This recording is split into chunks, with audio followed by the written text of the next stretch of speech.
है जब इतना कंप्लेन किया तो क्या सोया हुआ था लोग? सोया हुआ नहीं था मेरे भाई, इसीलिए मैं कह रहा हूँ मेन जिम्मेदार जो प्रधान किया है उन लोग, अरे बोल रहा क्या दवा से, उसका घर वाला बोला है, उनका माँ बोली है, उनका चाची बोली है, उनकी बीबी बोली है।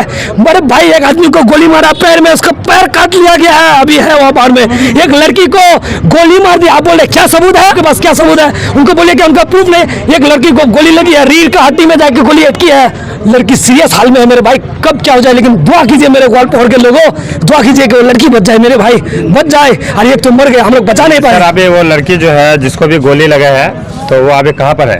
वो अभी मेडिकल सिलीगुड़ी में है, क्या नर्सिंग होम में है, वो क्या नर्सिंग होम नाम है, नर्सिंग होम। पेशेंट क्रिटिकल हालत में है, अल्लाह से दुआ कीजिए, अभी भी क्रिटिकल हालत में है। और एक आदमी का पैर काट लिया गया है, गोली लगा था, वो इंशाल्लाह सलामत है, लेकिन उनका बहुत खून जा चुका है, वो भी सीरियस कंडीशन, सबसे ज्यादा लड़की सीरियस कंडीशन। और आरिफ भाई को तो हम लोग खो दिए। ये आरिफ भाई के लिए इंशाल्लाह 100 आरिफ 100 इरशाद अगर कुर्बान देना पड़े तो इंशाल्लाह हम लोग कुर्बान देंगे इंशाल्लाह। इंसाफ दिला के कहता नहीं है कि जुल्म तो जुल्म है, बढ़ेगा तो खत्म हो जाएगा, खून तो फिर खून है, टपकेगा तो रुक जाएगा। तो सबसे बड़ी बात है जब जुल्म बहुत ज्यादा हो जाता है। भगत सिंह, राजगुरु, सुखदेव, ये इतने सारे स्वतंत्रता सेनानी कैसे पैदा हुए? जब अंग्रेजों ने हम लोगों पर बहुत सारा जुल्म करना शुरू कर दिया। चंद्रशेखर आजाद का नाम आप लोग सुने हैं? 15 साल का लड़का था, 15 साल का लड़का। हम लोग 24 साल के लड़के हैं, कोई 18 साल के लड़के। हम लोग को शर्म आनी चाहिए अगर कोई घर में बैठे हुए हैं तो। उसने एक मरतबा अंग्रेजों के खिलाफ कुछ बोलने की वजह से जब उस 15 साल के बच्चे को कोर्ट के सामने, मजिस्ट्रेट के सामने लाया गया तो उससे सवाल किया गया कि ए आजाद, ए लड़का, तुम्हारा नाम क्या है? तो उसने इस गुलाम मुल्क में कहा था कि मेरा नाम आजाद है। और जब मजिस्ट्रेट ने उनको सवाल किया कि तुम्हारा पिता का नाम है, उसने कहा मेरा पिता का नाम आजादी है। और उसने जब कहा तुम रहते कहाँ हो, वो कहता है मैं जेल में रहता हूँ। वॉइस ऑफ इंडिया में आप सभी का स्वागत है। इस वक्त हम मौजूद है उत्तर दिनाजपुर के ग्वालपोखर वन और ग्वालपोखर से लोधन बाजार में मौजूद हो। इस वक्त हमारे साथ बातचीत करने के लिए इरशाद साहब मौजूद है। सीधे तौर से बात करते हैं, जो आरिफ का हत्या हो गया था उन्हीं चीज़ को लेकर एक छोटा सा प्रोटेस्ट कर रहे हैं। आगे क्या स्टेप रहेगा, क्या कदम रहेगा, सीधे तौर से बातचीत करते हैं। जो इरशाद सर मौजूद है, आप बताइए आज का जो प्रोटेस्ट रखे थे सर, क्या मैसेज देना चाहेंगे लोगों को? देखिए प्रोटेस्ट अभी खत्म हो गया, हजारों के तादाद पर लोग आए थे ईमानी जज्बा के साथ, तमाम ईमान वाले। और कोई लोग नहीं आ पाए किसी काम की वजह से, सभी लोग आए थे। रास्ता जाम किया था, पुलिस के सामने टाइट जलाया गया। सब लोग इंशाल्लाह ईमानी जज्बा के साथ, यही सभी लोगों का पुकार है ग्वालपोखर के लोगों का, को गिरफ्तार होना चाहिए। और ये गिरफ्तार होने के बाद, और इनको गिरफ्तार होने के बाद, बोल बोल के आवाज बैठ गई, गिरफ्तार होने के बाद इनको फांसी का सजा होना चाहिए। सर आप लोग ऐसे बहुत दिन से मांग कर रहे हैं, कितना घंटा लगेगा? जो हम लोग पुलिस को 48 घंटा टाइम दिए, पुलिस को 48 घंटा, ये हम लोग 48 घंटा टाइम दिए। ये दलाल अगर 48 घंटा के अंदर उसको गिरफ्तार नहीं करता है तो इन थाना को भी हम लोग संविधान के दायरे में रहकर इंशाल्लाह बहुत जोरदार आंदोलन करेंगे इंशाल्लाह। अब तक आईसी साहब ने क्या जवाब दिया? आईसी साहब बोला ताड़ातड़ी हमरा ओके, जो तो ताड़ातड़ी होए हम लोग जो है गिरफ्तार कर लेंगे। तो हम लोग उनको टाइम दिए, वो क्या हम लोग को टाइम देगा? 48 घंटा टाइम दिए, 48 घंटा के अंदर नहीं होता तो उस वक्त हम लोग संविधान के दायरे में किसी का भी बात नहीं सुनेंगे, संविधान के दायरे में रहकर हम लोग धरना देंगे। और मैं ग्वालपोखर के गईयों नौजवानों को कहना चाहूंगा, मेरे दोस्तों, जिस तरह से आप लोग आज आए, अगर जिस दिन पुकारेंगे आप लोग उस दिन भी आइएगा। थाना घेरा करना पड़े, थाना करेंगे। अगर 2 दिन के अंदर इन लोगों को गिरफ्तार नहीं होता है, और को कहना चाहूंगा क्या कर रहे हैं सर, आप क्या कर रहे हैं? ऐसी रूम में क्या आप आराम फरमा रहे हैं? आपको ये ग्वालपोखर, याद रखिए साहब, आपको ग्वालपोखर के लोगों ने वोट दिया है और आज चुप है। और उस दिन आप बयान देते हैं कि वो दल से सस्पेंड कर दिया, पार्टी का आदमी नहीं था, अरे वो प्रधान था। आप अगर पहले उनको कंट्रोल कर लेते, अगर प्रधान से पहले रिजाइन दे देते तो आज ये हरकत नहीं होता। बोलता है इसको प्रधान से रिजाइन कर देंगे। अरे भाई इलेक्शन डिक्लेयर होने का 15-20 दिन 1 महीना टाइम है, प्रधानशिप तो ऐसे रिजाइन हो जाएगा। किसको बेवकूफ बना रहे हैं? मंगा है, आपका इज्जत करते हैं लेकिन इज्जत का फायदा मत उठाइए। आप ग्वालपोखर के लोगों को देखिए, नहीं तो ग्वालपोखर का लोग वोट के जरिए आपको देखेगा। और ये आरिफ भाई जो किसी का बेटा, किसी का हस्बैंड, और हमारा भाई, हमारा दोस्त, हमारा कमेटी, ऑल इंडिया कमेटी का मेंबर भी है, वो मेरे भाई एक किसी माँ का बेटा है। सबसे बड़ी बात है, एक में जान गवा दिया, उसको मार के थाना के सामने, दलाल पुलिसों के सामने मार के उसको गिरा देता है और कोई एक्शन नहीं होता है। मैं आसानी से अभी तक गिरफ्तारी नहीं हो रहा है। मेरे भाई। इसीलिए हम लोग आज डिमांड के साथ, आज हम पूरे नौजवानों की तरफ से आज हम लोग बात जो बुलाए थे, राज को ऑडियो रिकॉर्डिंग देते थे, मैं लाइव दिया था दोपहर को, सबको बुलाने का मकसद और सब लोग आया, तमाम लोगों की तरफ से यही पैगाम देना कि इन लोगों को गिरफ्तारी हो, गिरफ्तारी के साथ साथ इनको फांसी का सजा हो। आने वाला कोई भी ऐसा गुंडा, कोई ऐसा दारूखोर इंसान ऐसा कोई गलत हरकत ना करे। और इंशाल्लाह ग्वालपोखर के लोगों को मैं ये मैसेज देना चाहूँगा, मैं हमेशा ग्वालपोखर के लोगों के साथ सीना तान के खड़ा रहूँगा। कोई भी मैटर, कहीं भी मुद्दा होगा, कहीं पे झमेला होगा, कोई हरामखोरी, निमक हरामी, दलालगरी कहीं पे अगर होता है, इंशाल्लाह मैं वहाँ उन लोगों का साथ दूंगा जाके, जो जिन पर जुल्म किया जाएगा उनका साथ मैं दूंगा। उन लोगों के लिए अगर मुझे गोली खाना पड़ेगा तो सबसे पहले मेरे सीने में मैं गोली खाने के लिए तैयार रहूंगा, पीछे नहीं हटूंगा इंशाल्लाह। मैं यही कहूँगा, संविधान के दायरे में रहकर उनको जल्द से जल्द गिरफ्तारी हो। आपका नाम सर? मोहम्मद इरशाद आलम। कौन सा इंचार्ज में आप? हम देखिए इंचार्ज कमेटी हम लोग का है, मैं पहले बोला सदाई हिंद ऑल इंडिया जेट में बहुत सारे कमेटी है, हम सब से जुड़े हुए हैं, फिर पार्टी से भी जुड़े हुए हैं, सब अपनी अपनी जगह में है। आज इंसानियत के खातिर आज हम लोग आए हुए हैं, तो इसीलिए जैसे सब लोग आए हैं, हमें भाई बाकी राजीव भाई लोग सब लोग देख सकते हैं, तो अगर भाई किस किस का मैं नाम लूँ तो हजारों लोग आए, सबका मैं तहे दिल से शुक्रिया अदा करता हूँ कि आप लोग आए। आज ग्वालपोखर के नौजवान, ग्वालपोखर के आज सभी लोग प्रूफ कर दिया, साबित कर दिया कि हम लोग जुल्म के खिलाफ लड़ेंगे इंशाल्लाह, जुल्म के खिलाफ लड़ेंगे, इन गुंडों के खिलाफ रहेंगे, इस खिलाफ लड़ेंगे इंशाल्लाह। ये लोग ईमानी जज्बा आज प्रूफ कर दिया कि इंशाल्लाह हम लोग लड़ेंगे। दावा के साथ वो लोग आप बदनाम नहीं कर रहे हैं? किस दावा के साथ? प्रधान किसका है? तो क्या सोया हुआ था वो लोग? सोया हुआ नहीं था मेरे भाई, इसीलिए मैं कह रहा हूँ मेन जिम्मेदार जो प्रधान किया है उन लोग, अरे बोल रहा क्या दवा से, उसका घर वाला बोला है, उनका माँ बोली है, उनका चाची बोली है, उनकी बीबी बोली है।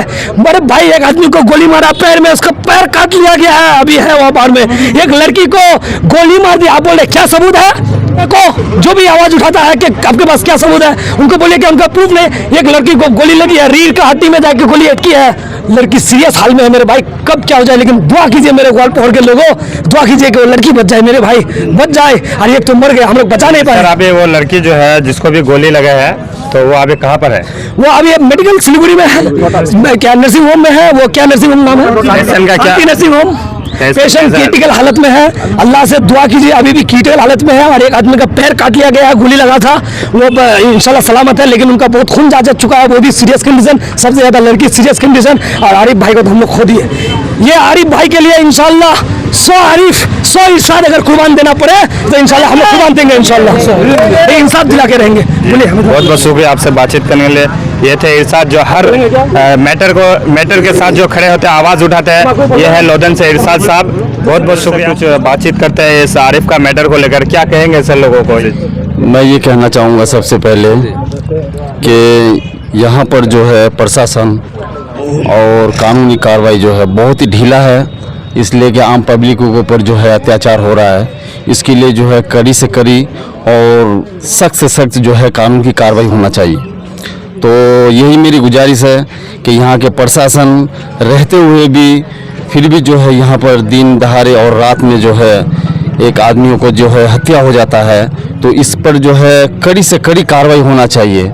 और जो ऊपर तो जो हाई लेवल के लोग हैं, जो मंत्री लोग हैं, उनको जो है इस पर जो है एक्शन लेना चाहिए और जल्द से जल्द जो है जो मुजरिम हैं उनको जो है पकड़ कर जो है सज़ा का जो है कोई एक जो है मुतयन करना चाहिए। बस यही मैं कहना चाहूँगा। क्या मांग है आप लोग? हम लोगों का मांग यही है कि जो भाई यहाँ पर जो गलत किया है, जो मुजरिम है उसको पकड़ा जाए और जो कानूनी व्यवस्था है उसको जो है यहाँ पर जो है ठीक किया जाए। यही मेरा कहना है कि यहाँ पर कानूनी व्यवस्था जो है बिल्कुल ठीक किया जाए। बहुत बहुत शुक्रिया। मैं ये कहूँगा कि ये आरिफ भाई का कत्ल नहीं है, बल्कि ग्वालपोखर में ये सिमत तय करेगा कि ये जुल्मों के जालिमों के साथ हम लोग खड़े रहेंगे या इंसाफ पसंदों के दर के सामने हम लोग खड़े रहेंगे। अगर आज आरिफ भाई की कत्ल हुआ है तो अगर कोई हम लोग इस गुमान में है कि आरिफ भाई हमारा बिरादरी में नहीं है, आरिफ भाई हम उनसे ताल्लुकात नहीं है, तो आरिफ भाई का ना कत्ल हुआ, गची ना ये ढेपा से है, उनका कत्ल हुआ, हमसे क्या लेना देना भाई। तो मैं ये कहना चाहता हूँ कि अगर कोई शेर जंगल से छूटने के बाद किसी बस्ती में घुसता है ना, तो पड़ोसी को भी चौकन्ना हो जाना चाहिए कि हो सकता है कि आज ढेपा में घुसा है, कल आपके गांव में भी घुस जाएगा। बिल्कुल। और जब ये शेर अनकंट्रोल हो जाएगा ना, तो उस वक्त आपके भी बस में ये नहीं रहेगा कि आप उसको कैसे कंट्रोल करेंगे। तो आप लोग तमाम ग्वालपोखर वासियों को मैं ये मैसेज देना चाहता हूँ कि आप लोग भी अपने घर से आरिफ पैदा करना चाह रहे हैं, क्या आप लोग चाह रहे हैं कि हमारे बच्चे का कत्ल होगा तब हम लोग सड़क में आएंगे? क्या हमारी बहनें ये चाह रही हैं कि जब हमारी गोद सुनी होगी तब हम हमारी भाई के लिए बोलेंगे? क्या आप लोग ये चाह रहे हैं अगर कोई वालिद मोहतरम इस गुमान में है कि हमारा बच्चा का तो कुछ बिगड़ा नहीं है, तो आप क्या चाह रहे हैं कि हमारे घर में से कोई आरिफ पैदा हो तब हम सड़कों में आएंगे, तब कोई कमेटी बुलाएगी और कोई अगर ऑर्गेनाइजेशन इंसाफ के लिए बुलाएगा तब हम जाएंगे? तो आप लोग, ये देर हो चुका है भाई लोग। ग्वालपोखर में ये दरिंदगी, ग्वालपोखर में ये जुल्म और सितम का जो नंगा नाच नचाया जा रहा है दिन ब दिन, ये इलीगल हथियारों का, जिस तरह से हमारे ग्वालपोखर के कोने कोने में लोग जो है, जो कल तक एक मासूम बच्चे थे, उन लोगों के हाथों में हथियार किसने दिया? सबसे बड़ा सवाल यह है कि हम लोग मासूम बच्चे थे। कहता नहीं है कि जुल्म तो जुल्म है, बढ़ेगा तो खत्म हो जाएगा, खून तो फिर खून है, टपकेगा तो रुक जाएगा। तो सबसे बड़ी बात है जब जुल्म बहुत ज्यादा हो जाता है। भगत सिंह, राजगुरु, सुखदेव, ये इतने सारे स्वतंत्रता सेनानी कैसे पैदा हुए?